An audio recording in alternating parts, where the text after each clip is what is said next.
China two লিচু আপনারা দেখতে পাচ্ছেন, খুবই চমৎকার। আমরা চলে আসলাম লিচু খাওয়ার জন্য বাগানে। দেখতে পাচ্ছেন কি চমৎকার গাছ, আর সেই গাছ থেকে চমৎকারভাবে লিচু সংগ্রহ করা হচ্ছে। আপনারা দেখতে পাচ্ছেন কি সুন্দরভাবে বেতুলের মতো ঝুলে রয়েছে লিচুগুলো। আর আগাম পাকা এই লিচুর চাহিদা বাংলাদেশে কিন্তু ব্যাপক আকারে আমরা জানি।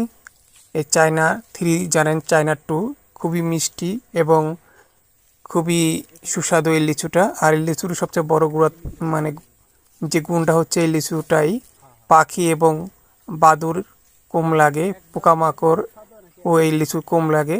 সব মিলে এই লিচুটা চাষে অনেক উপকারী। যারা চাষ করে থাকবেন তাদের জন্য খুবই কিন্তু সাশ্রয়ী এবং খুবই দাম, এবং দেখতে খুবই চমৎকার। আপনাদের আমরা দেখাচ্ছি লিচুগুলো সংগ্রহ করে।